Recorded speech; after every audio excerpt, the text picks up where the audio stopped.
ఒక్కసారి వాతావరణంలో మార్పు చూస్తారా? వర్షపు సూచన అయితే ఉంది.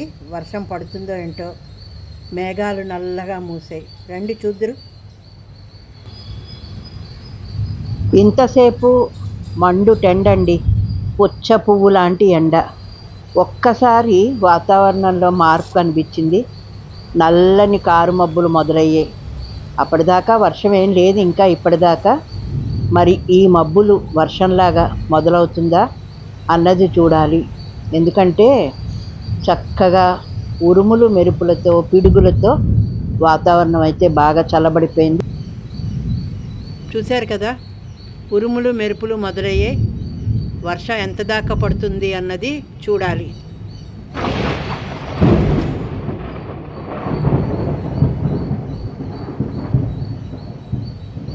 పిడిగైతే పడిందండి. చుట్టుపక్కల ఎక్కడ పడిందో తెలియదు. వాతావరణం అయితే కొంచెం చల్లబడింది. ఇది ఎక్కడ అనుకుంటున్నారా?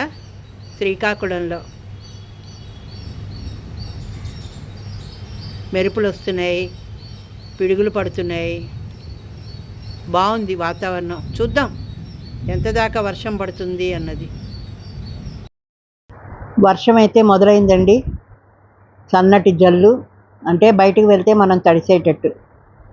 ఇలాంటి చల్లని వాతావరణంలో వేడివేడి పకోడీలు, వేడివేడి టీ తీసుకుంటే భలే ఉంటుంది. కానీ నేను పకోడీలు వేసుకొని తినేంత స్టేజ్లో లేను, గెస్ట్ హౌస్లో ఉన్నాను.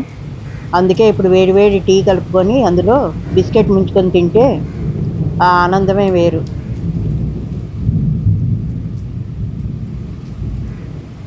వేడివేడి పకోడీలు, వేడివేడి బజ్జీలు, మిరపకాయ బజ్జీలు ఇవన్నీ తింటే ఈ వర్షానికి భలే ఉంటుంది. అన్ని చోట్ల పడుతున్నాయి వర్షాలు, అన్ని ఊర్లలో పడుతున్నాయి. ఇక్కడ కూడా మొదలైంది. కొంచెం వాతావరణం చల్లబడితే కొంచెం హాయిగా ఉంటుంది. లేకపోతే రూమ్లో 24 గంటలు ఏసీ ఫ్యాన్ వేసుకోవాల్సి వస్తుంది. అంత వేడి మండిపోతుంది.